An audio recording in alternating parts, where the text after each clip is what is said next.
இந்தம்மா.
மாதவா, மாதவா, இத கொண்டு போய் கொட்டிட்டு வா. இந்த பூஜை தான் நம்ம குடும்பத்துல முக்கியமான பூஜை. மருமகளுக்கு நாங்க இதை எடுத்து வச்சிடுவோம். அதனால மகாலட்சுமி சந்தோஷப்பட்டு கிரகலட்சுமிக்கு வரத்தை கொடுப்பா.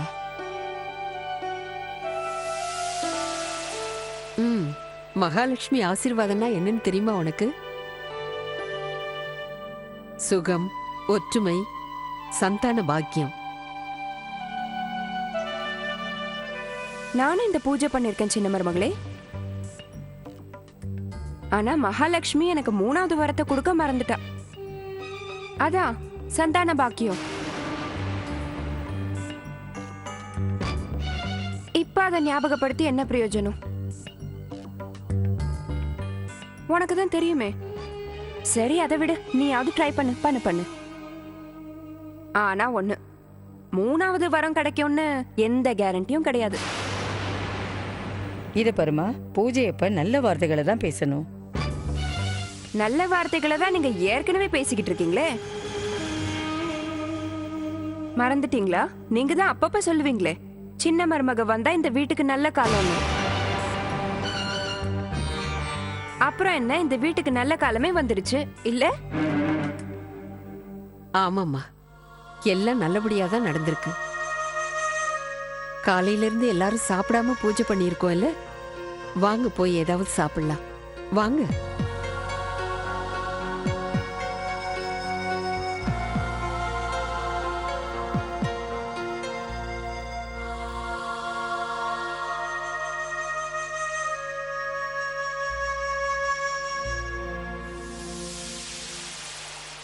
கடவுளே, ராதிகாவோட போட்டோ பாட்டிமா ரூமை தவிர எங்கேயும் போக கூடாது ப்ளீஸ்.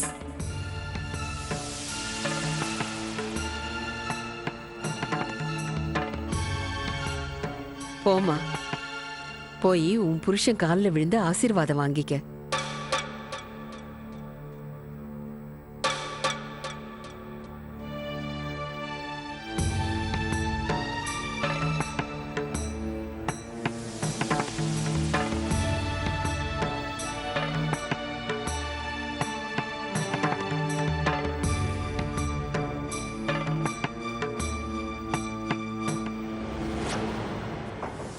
இது வரைக்கும் நீ இந்த ரூம் பக்கம் வந்ததே இல்லையே. அப்படி என்ன முக்கியமான பொருளை இங்க தேடுற?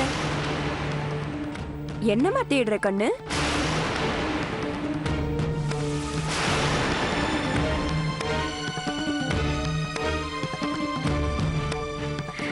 எனக்கு புரிஞ்சிடுச்சு. கிடைக்கல, எப்படி கிடைக்க விடுவேன்? எனக்கு தெரியும். உங்களோட அந்த கல்யாண போட்டோவை பார்க்கறதுக்கு நான் எவ்வளோ ஆசையோட இருக்கேன் தெரியுமா? அதுக்குள்ள நீ வந்து தேடினா உன் கையில கிடைக்க விடுவேனா? நான் தான் அந்த கல்யாண போட்டோவை எடுத்து இங்க ஒளிச்சு வச்சேன். என் சின்ன மருமக அதை தான் தேடி இருக்கா.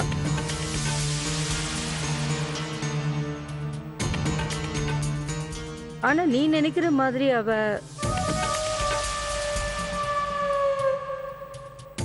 சரி, அதெல்லாம் விடு.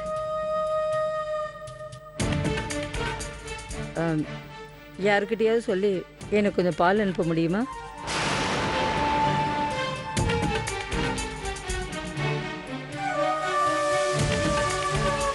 நீ வாமா. உக்கார். எனக்கு எல்லாமே தெரியும். நிச்சயமா இது தேவாவோட வேலை தான். பாட்டியம்மா ரூமுக்கு போய் ஃபோட்டோ எடுத்துட்டு வான்னு சொன்னான்ல. வர வர அவன் ரொம்ப மாறிட்டான். அவனே வர வேண்டியதானே. அப்படியே மூஞ்சிலே குத்து வேணாம். நம்ம 2 பேரும் சேர்ந்து பார்க்கலாம். இதை பாரு, இதை பாரு, எவ்வளோ அழகா இருக்குல்ல.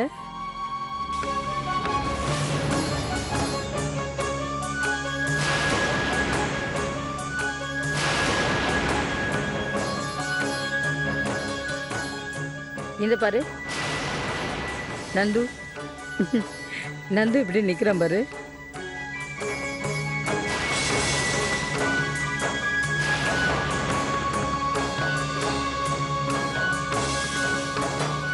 இதோ இதோ இந்த போட்டோ பாரு. இதுல ரொம்ப அழகா இருக்க நீ. ஒருவேளை ராதிகாவோட போட்டோ முன்னாடி வந்துச்சுன்னா என்ன சொல்றது? யோசி விஷாக்கா, நல்லா யோசி. என் மேல இவ்ளோ பாசம் காட்டுற பாட்டிமா ஒரே செகண்ட்ல என்ன வெளியில அனுப்பிச்சிடுவாங்க. என்னாச்சுமா உனக்கு? ஏன் உன் முகம்ல மாறி இருக்கு? பயந்துருக்கியா? தேவா ஏதாவது சொன்னானா? நீ எதுக்கும் பயப்படாம இருமா. என் பேரை மேல உனக்கு எவ்வளவு அன்பு இருந்தா அவன் சொன்னான்னு நீ என் ரூம்குள்ள வந்து போட்டோவை தேடி இருப்ப. அப்படிதானே? இது பாரு, இது பாரு.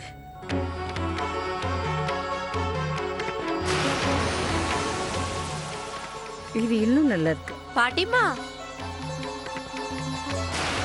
கல்யாண போட்டோவா? நானும் பார்க்கவா? வா, வந்து உட்காரு.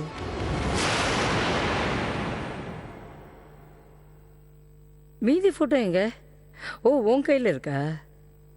சரி, அதை நீ முதல்ல பாரு, அப்புறம் நான் பார்க்குறேன். கொடு.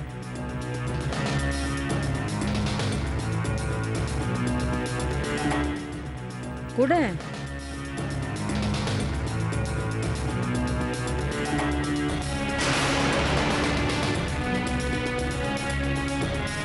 பாட்டிமா,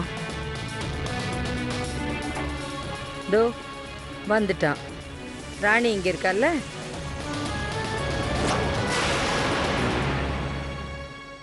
பாட்டிமா அவங்க எவங்க? இப்ப சின்ன மருமகளை பார்க்க உனக்கு அப்பாயின்மெண்ட் வேணுமா? அவ்வளவுதானே? உனக்கு அப்பாயின்மெண்ட் கிடையாது, போ. ஏய், கிடையாதுன்னு நீ போட்டோ பாருமா.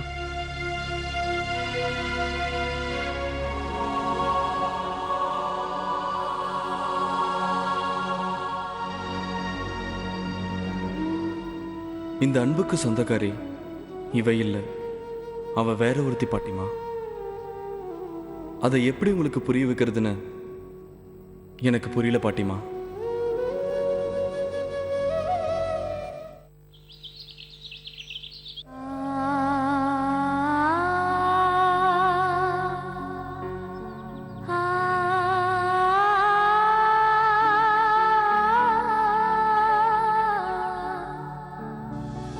இந்த பொண்ணு ஏன் இப்படி சும்மா இருக்கணும்?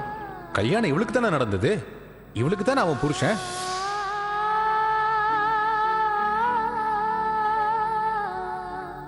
ராதிகா,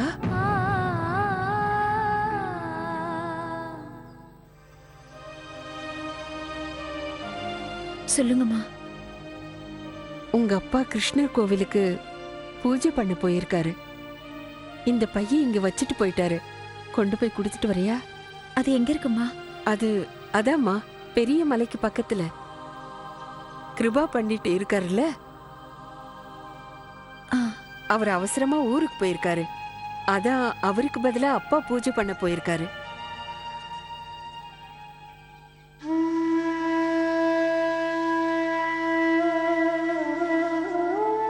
ராதிகா, பைய வாங்காமலே போற?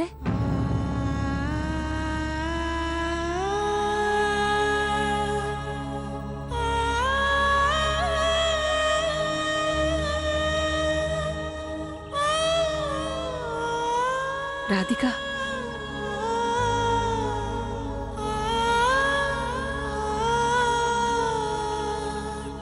அது நீ போகக்கூடாது எனக்கு தெரியும். உங்க அப்பா பேசினதை கேட்டு நீ ரொம்ப கவலைப்படுறேன்னு எனக்கு தெரியுது. ஆனா நீ எதுக்கும் கவலைப்படாம இருமா. விஷாக்கா அங்க புகுந்த வீட்ல சந்தோஷமா தான் இருக்கா. நான் அவகிட்ட போன்ல கூட பேசினேன். நீ அவளை பத்தி கவலைப்படாதம்மா. எல்லாமே சீக்கிரம் சரியாயிடும்.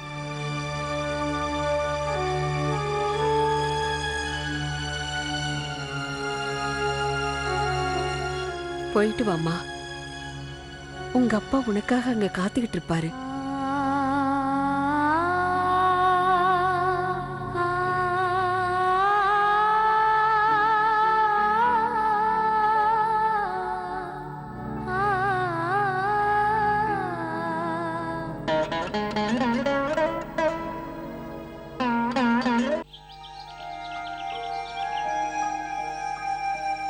அப்பா கூப்பிட்டீங்களா? ஏதாவது முக்கியமான வேலையா?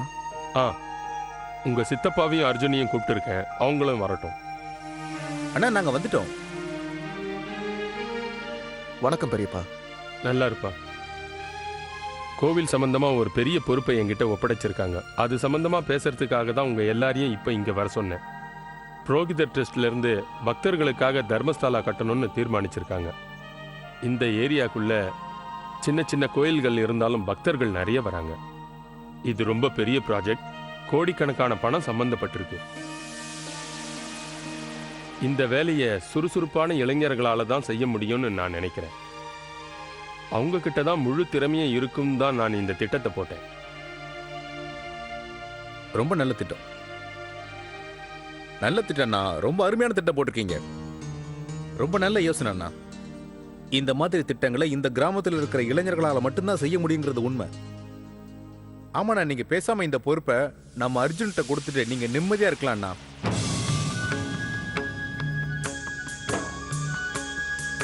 எந்த பிரச்சனையும் வராம பார்த்துப்பான். நான் தான் இருக்கேன்ல.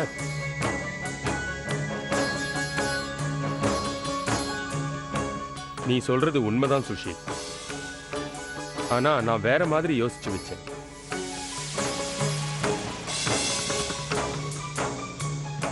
ஏன்னா அப்படி சொல்றீங்க? அர்ஜுனோட திறமையில உங்களுக்கு ஏதாவது சந்தேகம் இருக்கா? அதெல்லாம் இல்லை சுஷி. அர்ஜுன் ரொம்ப திறமைசாலின்னு எனக்கு நல்லாவே தெரியும். இது வரைக்கும் அர்ஜுன் தானே எல்லா வேலையும் பார்த்துக்கிட்டு இருந்தான். ஆனா இப்ப இந்த வேலையை மட்டும் தேவா கிட்ட கொடுக்கலான்னு யோசிச்சு வச்சிருக்கேன்.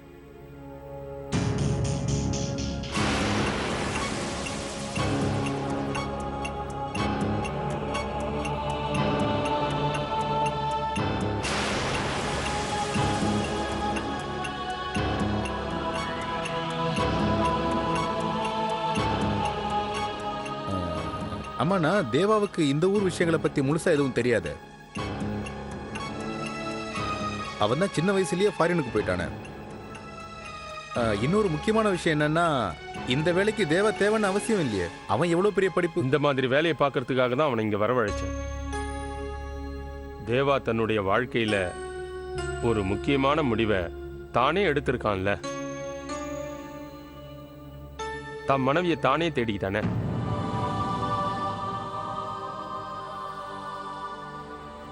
அதுல இருந்து எனக்கு அவன் மேல முழு நம்பிக்கை வந்துடுச்சு. இல்லைன்னா தேவா விஷாக்கா மாதிரி ஒரு பொண்டாட்டியை தேர்ந்தெடுப்பானா? தன்னோட வாழ்க்கையை அவன் சரியா நிர்ணயிச்சுக்கிட்டான். அதெல்லாம் சரிதான்னா உங்களுக்கு தெரியாததா என்ன? சரி, நான் போயிட்டு வரேன். கோயில் கமிட்டி ஆபீஸ்ல எனக்காக எல்லாரும் காத்துக்கிட்டு இருப்பாங்க.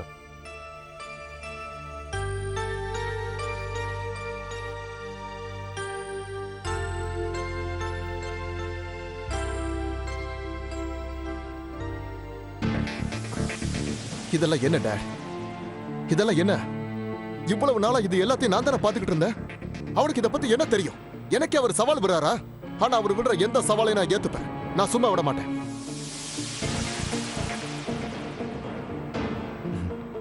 பைத்தியகரத்தனமா உளராத. நேரம் வரும்போது நமக்கு சாதகமா எல்லாத்தையும் திருப்பிக்கலாம். இல்ல இல்ல டாட், இதெல்லாம் நம்ம இப்படியே விடக்கூடாது. இதெல்லாம் நம்ம ஆரம்பத்துல கிள்ளி எறியணும், இல்லனா இது பெருசா வேற மாதிரி ஆயிடும். நேரம் நமக்கு சாதகமா அமையற வரைக்கும் கொஞ்சம் அனுசரிச்சு போக தான் வேணும். அதனால தானே நானே எல்லாத்துக்கும் பொறுமையா இருக்கிறேன். எதை டாட், எதை அனுசரிக்கணும்? கொஞ்ச நாளைக்கு ஆத்திரப்படாம அவசரப்படாம பொறுமையா இரு. நேரம் வரும்போது நம்ம 2 பேரும் கவனிச்சுக்கலாம்.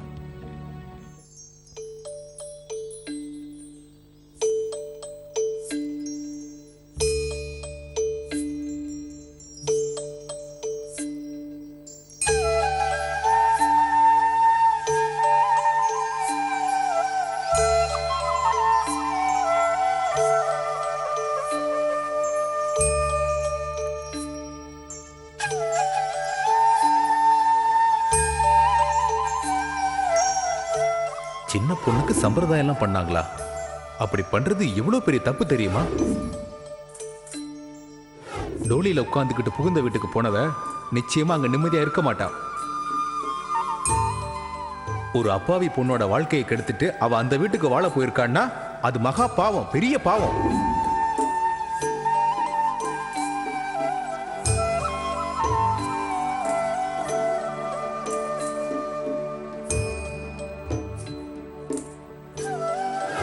தேவகி, நல்லா தெரிஞ்சுக்க, எந்த பொண்ணு தன்னோட பத்தினி தர்மத்தை மீறி நடக்கிறாளோ அவ தான் இந்த பாவத்துக்கெல்லாம் முக்கிய காரணகர்த்தா.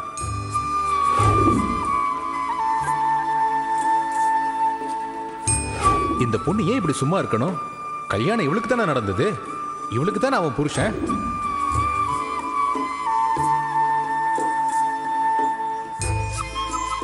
சின்ன பொண்ணு இந்த வீட்டுல இருந்து அழுதுட்டு இருந்தான்னா அவளோட வயித்தெரிச்சல்ல இந்த வீடும் உருப்படாது, நிச்சயமா உருப்படாது. ஓடி போனவளுக்கு வாழ்க்கை கொடுக்கணுங்கிறதுக்காக ஒரு அப்பாவி பொண்ணோட வாழ்க்கையை கெடுக்கிறதா?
என்ன நடக்குது இங்க சாஸ்திரி?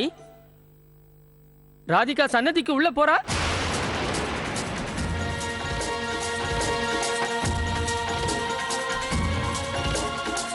ராதிகா,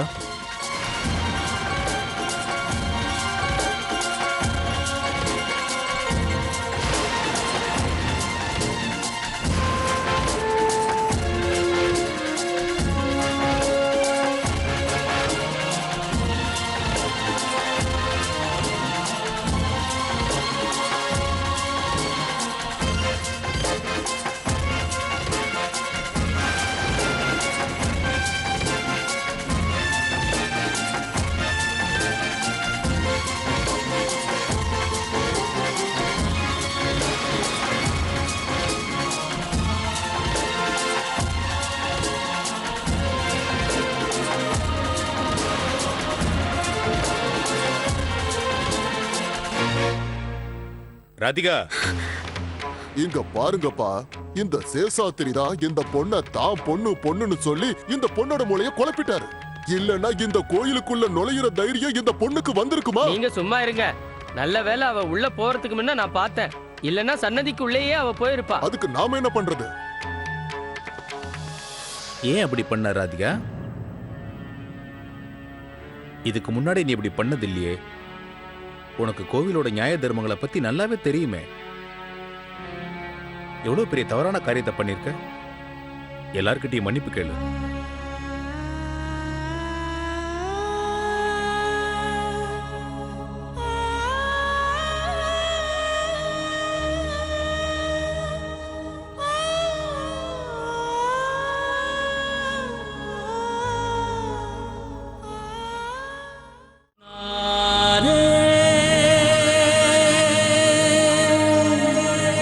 நான்